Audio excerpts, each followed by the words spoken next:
Dear friends and colleagues, it's a pleasure to be here and to see so many names that are in one way or another also familiar to me. It is my pleasure to be the chair today of the session on Oana-Maria Cojocaru's wonderful book on Byzantine childhood. So the full title being Byzantine Childhood, Representations and Experiences of Children in Middle Byzantine Society. And Oana is here with us, so welcome, Oana. I'm just going to introduce the book for a few minutes and then we'll mainly ask you some questions or give the other participants the opportunity to ask you some questions, because of course it needs to be about, this session needs to be about you and about your wonderful book. What I'd like to say in the beginning, dear audience, that this is a work, a volume, which makes an immensely pleasant read. So it's a very, very nice volume to read. And this is the thing I should stress from the very beginning, not only for specialists of Byzantine history. So there's lots of things of interest to many people in just all over the world. By its very subject, but also by the way it is written, I would also like to call it a charming volume. Next to that, it is immensely learned, and it is a strong asset of this volume that Oana has actually been able to combine these both aspects. So both offering a charming and pleasant read, but at the same time offering a very learned work. And what I was also struck by is that it is very didactic in the way it is conceived. That is, we often come across books where it is said that the Byzantines have done so and so, or have said so and so. And then you want to trace down these sources, and you realize that that is not easy at all, even for historians, for some Byzantine sources. Now, what Oana has done in her book is also really carefully list all the editions which have been used, also translations which can be found, which really make that also historians of other periods can quite easily check the references and the sources she refers to. So I hope this would be more than enough incentive to read the book if you haven't done so. So pleasant and charming book, thoroughly learned, and at the same time most didactic also by the way it is conceived.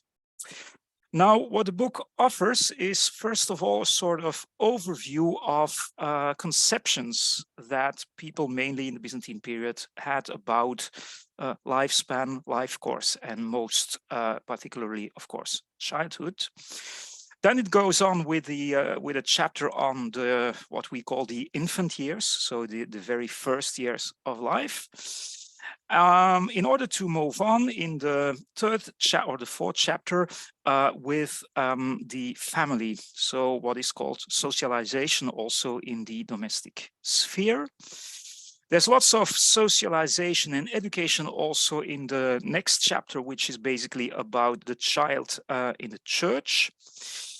Then there is a chapter on wider family network, so not only the household, but family in the broader sense of the word, and the social life also of the household within this broader family.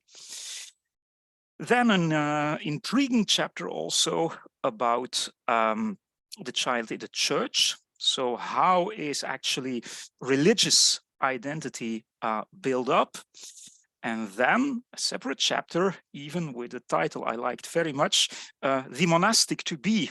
So life within a monastery monastery's walls. So that is life of children within these monasteries. And then next to the conclusion, there's an intriguing chapter which we can still discuss during our session here. It's a chapter that I would call something in between fiction and non-fiction, perhaps a chapter one may call faction. So where actually two life stories of children that did not really exist, but may have existed. Two narratives are being elaborated, described by Oana herself.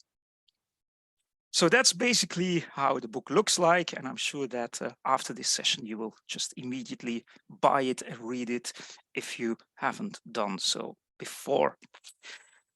So, Oana, as I said, now the floor will mainly be yours, and I invite everyone also to either raise their hands if they would have a question for me or for Oana, or just put the questions in the chat box. So, welcome again, Oana. I'd like to start with a perhaps very obvious question, but yeah, a thing we, or at least I, always want to know. What was your initial inspiration in starting this, I would say, book, but I could also say a PhD project, because I should have said before that this book publication with Routledge actually arose from a PhD dissertation, which was defended with Reda Aasjaard as supervisor at the University of Oslo. So, Oana, what attracted you to this topic for a PhD and for the consequent book? Thank you, Christian, first of all, for the beautiful introduction. If you don't mind, I'd like to share my screen for the audience to see how the book looks like. Can you see it? Absolutely, yeah. Yeah. Yes. So yes, I was always interested in children by profession first. So yeah, I was a primary school teacher before, a long time ago. And yes, I was very fortunate to be part of an international research project on early on childhood in early Europe. It was a project financed by Norwegian Research Council, entitled Tiny Voices from the Past, and there actually my journey of researching this topic started and has never ceased. So I've been doing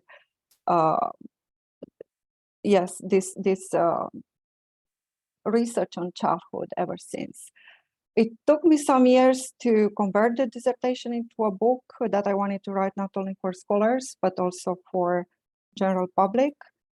And when I started the project in Oslo as a PhD candidate, there weren't many studies on childhood in Byzantium, except for a few monographs and a collected volume, a very welcome one.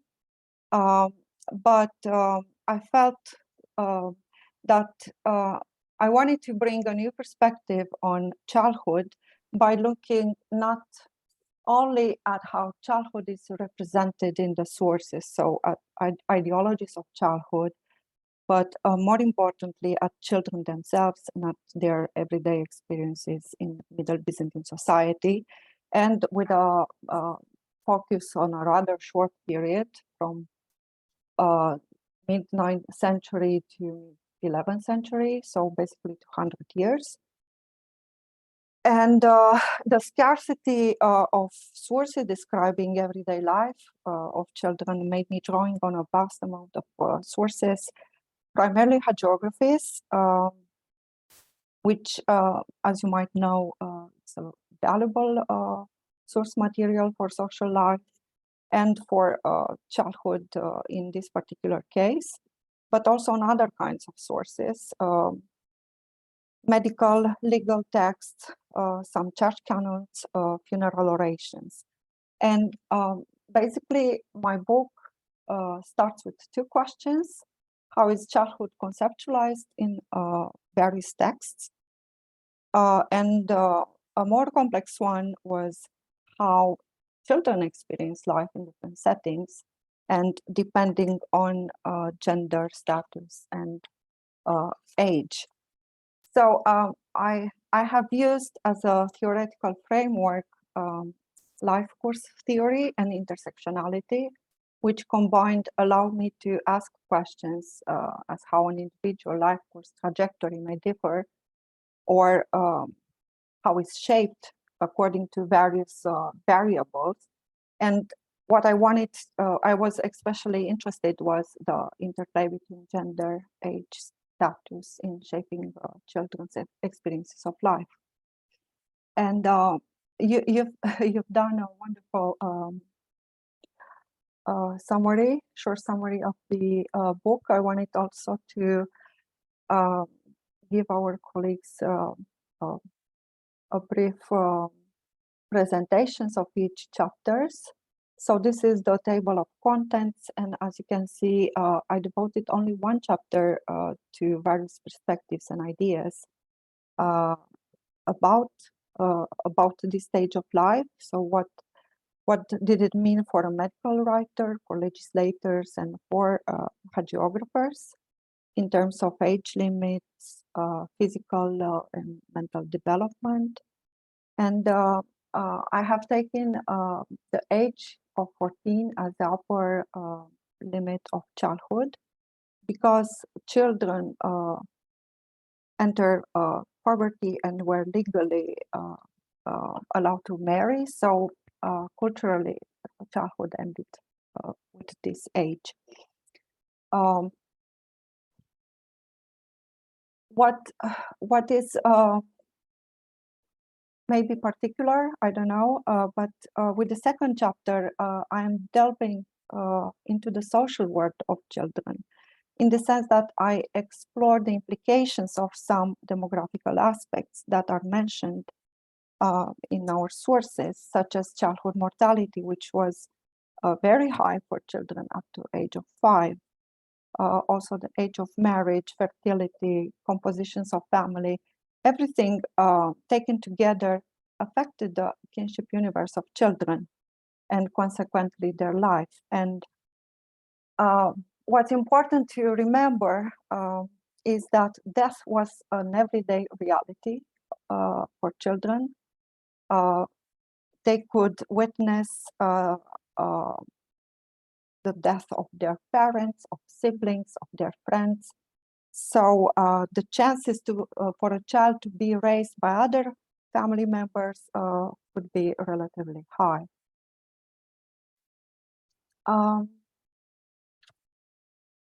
Yes, with chapter 3, I discuss infancy, which was a very vulnerable period. Sorry. Oh, sorry. Yes, was a very vulnerable period.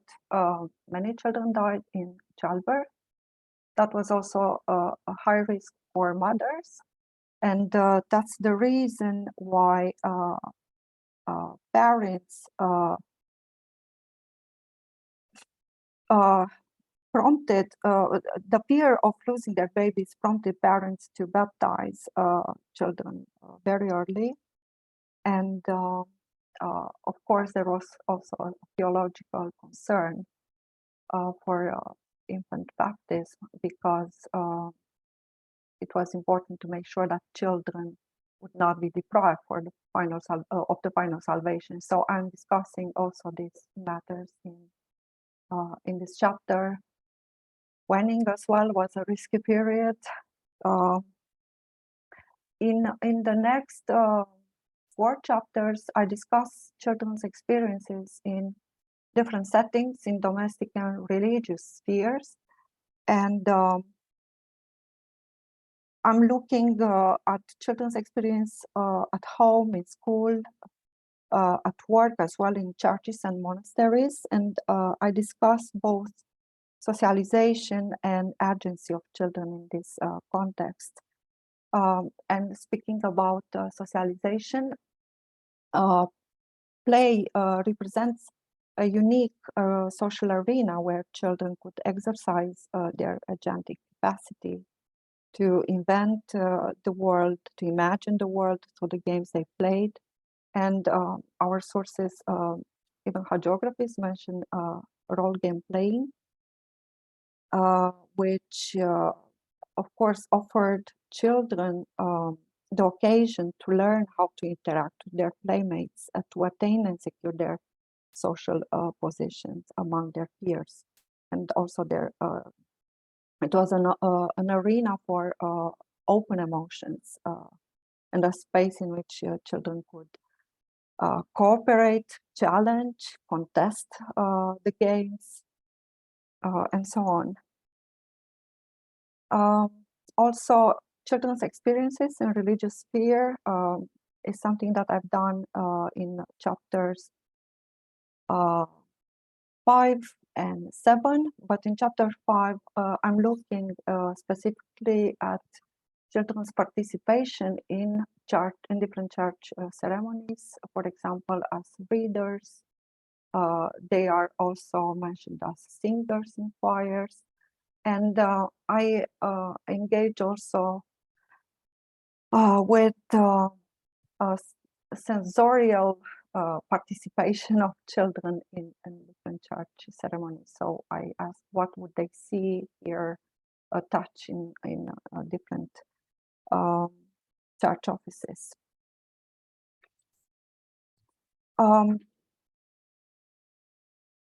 Also, a specific group of children that appear in our sources are children in monasteries. They are not only children who lost both their parents or just one, but also children with both parents still living, but who decided to entrust their offspring to monasteries where they were raised and educated in order to become monks and nuns. And the sources convey the idea that for a child joining a monastic community was an abrupt transition from childhood to adulthood because of the monastic rigors they had to follow. Finally, the book ends with a change of the approach. You mentioned, Christian, the faction. I wanted to provide a more direct and organic access to the lived experiences of children. And in order to do that, I have constructed these narratives of one day in the life of 4 fictional children based on the evidence provided by the primary sources. And one story follows 2 brothers in Constantinople as they go about their day to school and their family. And the second one presents 2 children in 2 different monastic environments, a girl in an urban monastery and a boy in a rural monastery. And these kinds of approach are inspired from history from below and microhistory, and I wanted to make the similarities and the differences between children's experiences of life more visible to the readers. So this is the summary of my book, and yes, I'm looking forward to discuss with all of you.